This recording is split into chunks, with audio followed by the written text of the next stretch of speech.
Hello నమస్తే welcome to my channel గణితం bye Pritam. మన థర్డ్ సిరీస్లో ఫోర్త్ వీడియో వచ్చేసి ఏంటంటే ఈ వీడియో చాలా చాలా చాలా చాలా చాలా ఇంపార్టెంట్. ఎందుకంటే ఇప్పుడు మనం డిస్కస్ చేయబోయే కాన్సెప్ట్ మీద మనకి ఫైనల్ ఎగ్జామ్లో డెఫినెట్గా ఒక క్వశ్చన్ వచ్చే ఛాన్స్ ఉంది. సో చాలా జాగ్రత్తగా వినండి, ఓకేనా? So given any three non-collinear points Px1 y1, Qx2 y2, or x3 y3, there is exactly one circle passing through PQR. So ఏమంటున్నాడు, త్రీ నాన్ కొలీనియర్ పాయింట్స్ అన్నాడు. ఓకే, ఆ త్రీ నాన్ కొలీనియర్ పాయింట్స్ వచ్చేసి okay ఇక్కడ మనం change చేసుకుందాం, ఎందుకైనా మంచిది. PQR అంటుండు. Okay, three non collinear points ఉన్నాయి PQR and there is exactly one circle passing through it. And ఏమంటున్నాడు, ఈ త్రీ నాన్ కొలీనియర్ పాయింట్స్ నుంచి ఎగ్జాక్ట్ ఒక సర్కిల్ పాస్ అవుతుంది అని అంటున్నాడు. ఓకే, ఎట్లా అంటే మీరు గమనించండి. ఫర్ ఎగ్జాంపుల్ నేను త్రీ కొలీనియర్ పాయింట్స్ తీసుకున్నాను అనుకోండి. ఓకే, కొలీనియర్ పాయింట్స్ అంటే ఏంది? Points which lie on same line. So ఈ త్రీ కొలీనియర్ పాయింట్స్ తోటి సర్కిల్ ఫామ్ అయిందా? కాలేదు. సో డెఫినెట్గా త్రీ నాన్ కొలీనియర్ పాయింట్స్ ఉంటేనే మనము సర్కిల్ని, ఆ త్రీ నాన్ కొలీనియర్ పాయింట్స్ తోటి మనం ఒక సర్కిల్ని ఫామ్ చేయొచ్చు. కొలీనియర్ పాయింట్స్ అయితే మనం సర్కిల్ని ఫామ్ చేయలేము. సరే, బాగుంది. త్రీ నాన్ కొలీనియర్ పాయింట్స్ నుంచి ఒక సర్కిల్ పాస్ అవుతుంది అన్నాం, కరెక్టే. కానీ ఇప్పుడు ఆ సర్కిల్ ఈక్వేషన్ ఎట్లా కనుక్కుంటాము? Yes, so three non collinear points నుంచి పాస్ అయ్యే సర్కిల్ ఈక్వేషన్ కనుక్కోవడానికి మనకి 4 మెథడ్స్ ఉన్నాయి, ఓకేనా? అందులో మెథడ్ 1 వచ్చేసి ఏందో ఇప్పుడు చూద్దాం. చూడండి, equation of circle passing through non collinear points Px1 y1, Qx2 y2 R x3 y3 is వచ్చేసి ఇది, ఓకేనా? సో PQR నుంచి పాస్ అయ్యే సర్కిల్ యొక్క ఈక్వేషన్ వచ్చేసి ఏంటంటే ఇది మొత్తం చూడండి, ఇదంతా. సో చాలామందికి దీని అర్థం తెలియదు. దీని అర్థం ఏంటంటే det of x1 y1 1, x2 y2 1, x3 y3 1 into x square plus y square plus det of c1 y1 1, c2 y2 1, c3 y3 1 into x plus det of x1 x2 x3 c1 c2 c3 1 1 1 into y plus det of x1 x2 x3 y1 y2 y3 c1 c2 c3 is equals to 0. ఓకేనా? ఇక్కడ x1 y1 అంటే ఏంది? ఇంకో ఈ points వచ్చేసి x1 y1, x2 y2, x3 y3. కానీ మీకు ఎక్స్ట్రాగా ఇక్కడ ఒకటి c1 అని కనిపించింది, c2 అని కనిపించింది, c3 అని కనిపించింది. దాని అర్థం ఏంటంటే మనకి ఎక్కడ ఉంది అది? ఓకే, అక్కడ ఉంటే రబ్ చేసిన నేను. ci is equals to minus of xi square plus yi square. So i ప్లేస్లో మీరు 1 పెట్టుకున్నారు అనుకో, c1 is equals to minus of x1 square plus y1 square వస్తుంది. సిమిలర్గా i ప్లేస్లో 2 పెట్టుకుంటే సో ఇట్లా మీరు c1, c2, c3 వాల్యూస్ కనుక్కోవచ్చు. ఎట్లా? x1 తెలుసు, y1 తెలుసు, సబ్స్టిట్యూట్ చేస్తే మనకి c1 వస్తుంది. సిమిలర్గా c2, c3 వాల్యూస్ కూడా అట్లనే కనుక్కోవాలి, ఓకేనా? సో ఇప్పుడు నేను ఏం చేస్తున్నా అంటే ప్రతిసారి ఇంత పెద్ద ఈక్వేషన్ రాయడం కొంచెం మనకు ప్రాబ్లం అవుతుంది. సో నేను ఏం చేస్తున్నా అంటే చూడండి, ఈ పర్టికులర్ టర్మ్ ఏదైతుందో det of x1 x2 x3 y1 y2 y3 1 1 1 దాన్ని డెల్టా అనుకుంటున్నా.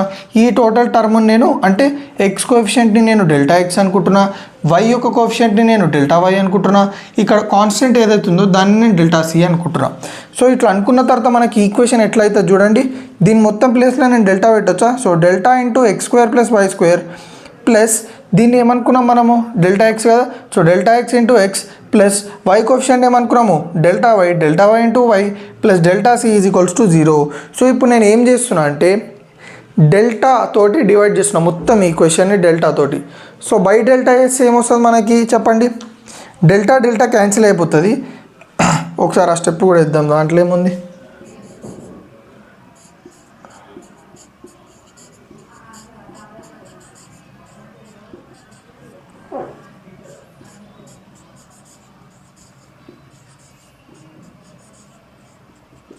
అన్నిటిని డెల్టాతో డివైడ్ చేయండి. Delta delta delta delta.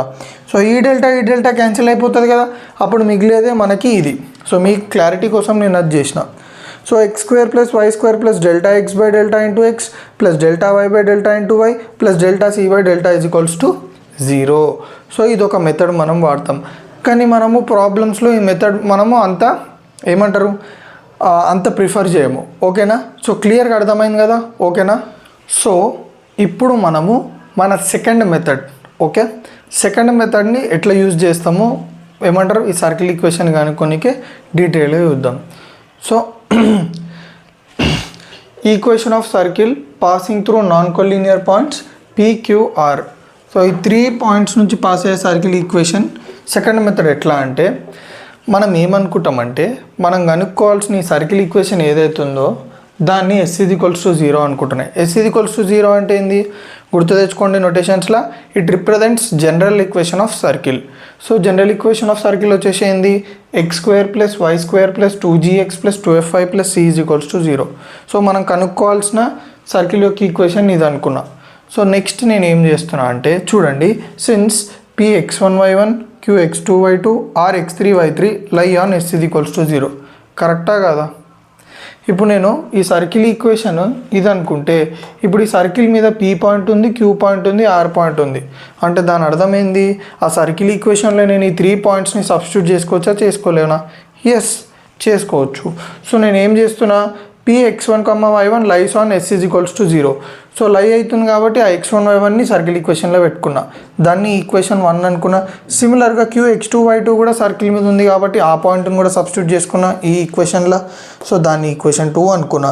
Next x3y3 కూడా సర్కిల్ మీద ఉంది కాబట్టి ఆ సర్కిల్ ఈక్వేషన్లో x3y3 సబ్స్టిట్యూట్ చేసుకున్నా, అది వచ్చేసి ఈక్వేషన్ 3. ఇప్పుడు ఈ 3 ఈక్వేషన్స్ ఉన్నాయా, ఈ 3 ఈక్వేషన్స్ని సాల్వ్ చేస్తే చూడండి, solve 1, 2 and 3 and find out GFC. So మనం ఈ 3 ఈక్వేషన్లు సాల్వ్ చేస్తే మనకి ఏమొస్తాయంటే G వాల్యూ వస్తుంది, F వాల్యూ వస్తుంది, C వాల్యూ వస్తుంది. సో సింపుల్గా ఈ 3 వాల్యూస్ని మీరు ఈ జనరల్ ఈక్వేషన్లో పెట్టండి. చూడండి GFC అవి పెట్టేస్తే మనకి సర్కిల్ ఈక్వేషన్ వచ్చేసింది. సో మ్యాక్సిమం మనము ఎగ్జామ్లో ఇట్లాంటి క్వశ్చన్ వచ్చినప్పుడు ఈ మెథడ్ యూజ్ చేసుకునే మనము ఈ సమ్ని సాల్వ్ చేయాలి. సో క్లియర్గా అర్థమైందా? సో మన మెథడ్ 3 వచ్చేసి ఏంటంటే ఇది అన్ని మెథడ్స్లో కంటే చాలా సింప్లెస్ట్ మెథడ్. చూడండి ఏం చేస్తున్నాను. Let Sx, y be the centre of circle. So మనం ఏదైతే సర్కిల్కి ఈక్వేషన్ కనుక్కోవాలనుకుంటున్నామో ఆ సర్కిల్కి సెంటర్ ఉందా దాన్ని Sx, y అనుకోమంటుండు. చూడండి, we all know that center is equidistant from all the points on the circle. అవునా కదా? మనకు సర్కిల్ డెఫినేషన్లో ఏం చెప్తాడు, సెంటర్ నుంచి సర్కిల్ మీద ఉన్న ఏ పాయింట్కైనా ఈక్వల్ డిస్టెన్స్ ఉంటుంది. అంటే దాని అర్థం ఏంది, సెంటర్ నుంచి ఈ పాయింట్కైనా, సెంటర్ నుంచి ఈ పాయింట్కైనా, సెంటర్ నుంచి ఈ పాయింట్కైనా ఈక్వల్ డిస్టెన్స్ ఉంటుంది. అంటే దాని అర్థం ఏంది ఎస్. ఓకే, ఇక్కడ నేను ఇది పెడతా. SP అంటే సెంటర్కి పీకి మధ్యలో డిస్టెన్స్ ఇది ఈక్వల్ టు SQ, సెంటర్కి క్యూకి మధ్యలో డిస్టెన్స్ ఇది ఈక్వల్స్ టు SR, సెంటర్కి ఆర్కి మధ్యలో డిస్టెన్స్. ఈ డిస్టెన్స్ని మనం ఏమంటాం చెప్పండి, సెంటర్కి ఎనీ పాయింట్ ఆన్ ద సర్కిల్కి రేడియస్, రేడియస్, రేడియస్. సో అన్నీ ఈక్వలే కదా, అందుకే నేను ఈక్వల్ చేసుకున్నా. ఈక్వల్ చేసుకున్న తర్వాత ఏం చేస్తా అంటే ఫస్ట్ SP = SQ చేస్తా, తర్వాత SQ = SR చేస్తా. నాకు ఈ 2 సాల్వ్ చేస్తే S పాయింట్ వస్తుంది, అంటే నాకు సెంటర్ వస్తుంది. సో సెంటర్ వచ్చిన తర్వాత నేను ఏం చేస్తా, రేడియస్ కనుక్కుంటా. రేడియస్ ఎట్లా కనుక్కుంటాను చెప్పండి. రేడియస్ అంటే ఏంది, x, yకి ఏదైనా ఒక పాయింట్ తీసుకోండి. సారీ, S, yకి x3y3కి మధ్యలో డిస్టెన్స్ చేస్తా. సో ఇప్పుడు నాకు ఆల్రెడీ Sx, y వచ్చింది కాబట్టి ఈ 2 మధ్యలో డిస్టెన్స్ చేస్తే నాకు వచ్చేది రేడియస్. సో నాకు S వచ్చిందంటే డిస్టెన్స్ చేస్తే రేడియస్ కూడా వచ్చేసింది. So substitute Sx, y and R in below equation. So మనకి సెంటర్ ఉంది, రేడియస్ ఉంది, మనం basic equation of circle use చేయొచ్చా? Yes. x - h whole square plus y - k whole square is equals to r square, where h, k is nothing but center of the circle and r is the radius. మన దగ్గర centre ఉంది and radius కూడా ఉంది. So ఈజీగా కనుక్కోవచ్చు కదా. So క్లియర్గా అర్థమైందా? సో ఇందాక మనము 3 నాన్ కొలీనియర్ పాయింట్స్ నుంచి పాస్ అయ్యే సర్కిల్కి ఈక్వేషన్ ఎట్లా కనుక్కోవాలో మనము 3 మెథడ్స్ చూసినాం దానికి.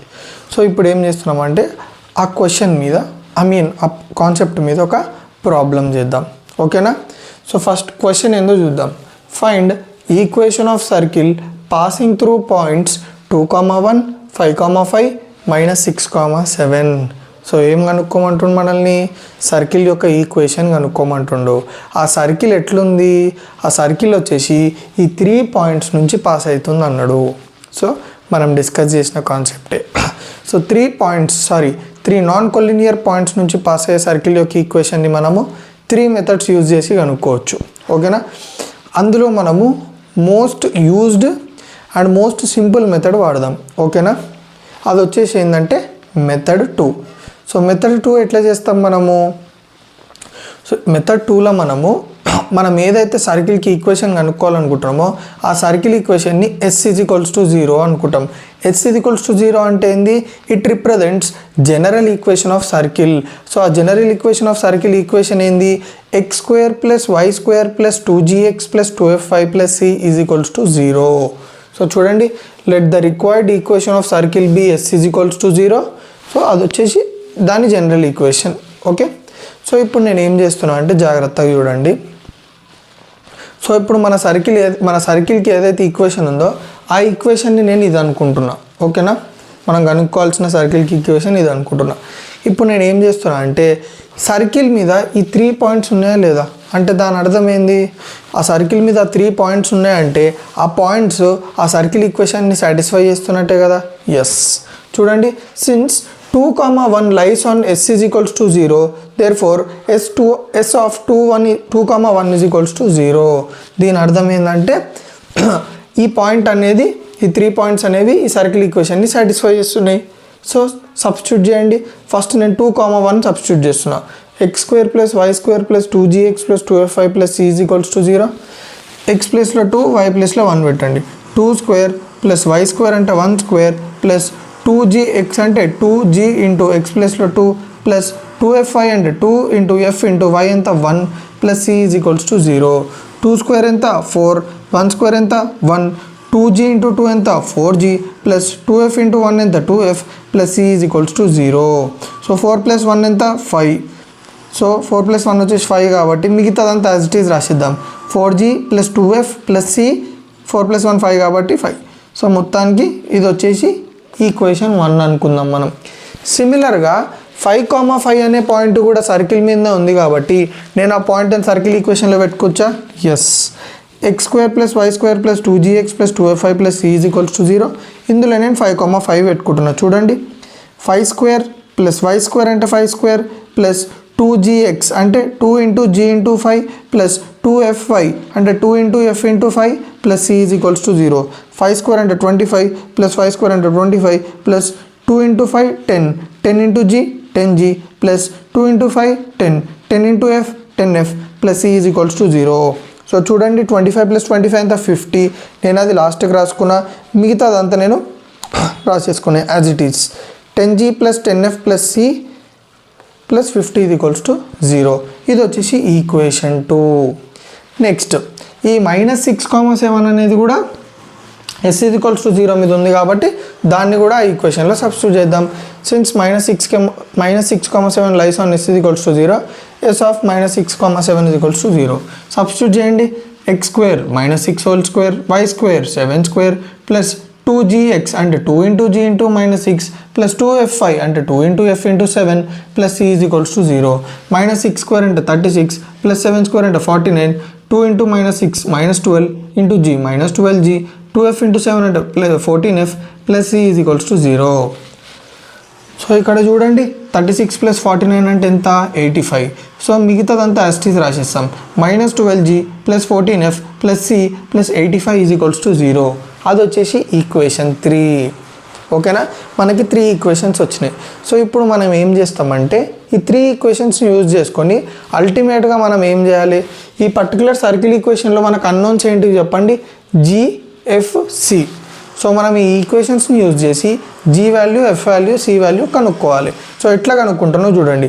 ఫస్ట్ నేను ఏం చేస్తున్నా అంటే సాల్వింగ్ 1 and 2. సో ఈ ఈక్వేషన్ 1ని ఈ ఈక్వేషన్ 2ని సాల్వ్ చేస్తున్నా. ఎట్లా చేస్తా? ఇప్పుడు 1లకించి 2 సబ్ట్రాక్ట్ చేయడం, 2లకించి 1 సబ్ట్రాక్ట్ చేయడం.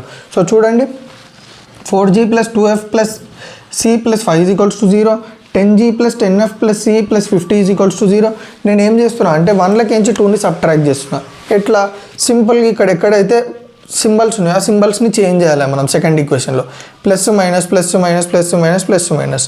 సో +4g - 10g అంటే ఏమొస్తుంది మనకి -6g, +2f - 10f అంటే ఏమొస్తుంది మనకి -8f, +c - c క్యాన్సిల్ అయిపోయినాయి, +5 - 50 -45 = 0. సో నేను ఏం చేస్తున్నా అంటే ఈ మూడిట్లో మైనస్ కామన్ ఉంది కాబట్టి మైనస్ కామన్ తీస్తే నాకు ఏమొస్తుంది 6g + 8f + 45 = 0. ఆ మైనస్ నాటు పంపిస్తే 0 అయిపోతుంది. 6g + 8f + 45 = 0, 6g + 8f ఈ +45 వెళ్తే -45 అవుతుంది. దీన్ని నేను ఈక్వేషన్ 4 అని అనుకుంటున్నా. సో ఇప్పుడు మళ్ళీ నేను ఏం చేస్తున్నా సాల్వింగ్ 1 and 3 ఫస్ట్ ఈక్వేషన్ని అండ్ థర్డ్ ఈక్వేషన్ని సాల్వ్ చేస్తున్నా. చూడండి 4g + 2f + c + 5 = 0 ఇది ఈక్వేషన్ నెంబర్ 1. -12g చూడండి ఇక్కడ -12g + 14f + c + 85 = 0. దీన్ని ఎట్లా సాల్వ్ చేస్తాం? సెకండ్ ఈక్వేషన్కి సింబల్స్ చేంజ్ చేయండి. మైనస్ ఉంది ప్లస్ అవుతుంది, ప్లస్ ఉంది మైనస్ అవుతుంది, ప్లస్ ఉంది మైనస్ అయింది, ప్లస్ ఉంది మైనస్ అయింది. సో ఇప్పుడు ఏంది 4 + 12g is nothing but 16g, + 2f - 14f is nothing but -12f, + c - c cancel అయిపోయింది, +5 - 85 అంటే -80 = 0. సో ఇప్పుడు నేను ఏం చేస్తున్నాను అంటే ఈ మూడిట్లో మనకి 4 కామన్ ఉంది. సో 4 కామన్ తీస్తే 4g - 3f - 20 = 0. 4 నాట్ పంపిస్తే మనకి ఏమొస్తుంది 4g - 3f - 20 = 0. That is equation number 5. So ఇప్పుడు నాకు ఈక్వేషన్ 4 వచ్చింది, ఈక్వేషన్ 5 వచ్చింది. ఓకేనా? ఇప్పుడు నేను ఏం చేస్తా అంటే ఈ ఈక్వేషన్ 4ని ఈక్వేషన్ 5ని సాల్వ్ చేస్తా. ఓకేనా? ఎట్లా సాల్వ్ చేస్తున్నా చాలా జాగ్రత్తగా చూడండి. ఇక్కడనే చాలామంది తప్పు చేస్తారు. Solving 4 and 5. So 6g + 8f = -45, 4g - 3f = 20. ఈ -20 నాటి పంపిస్తే +20 అయింది అంతే. సో ఎప్పుడైనా మీకు ఇట్లాంటి ఈక్వేషన్స్ వస్తే మీరు ఎట్లా సాల్వ్ చేస్తారంటే we can use 2 methods. Elimination method అని యూజ్ చేయొచ్చు, సబ్స్టిట్యూషన్ మెథడ్ అని యూజ్ చేయొచ్చు. But elimination method is more effective.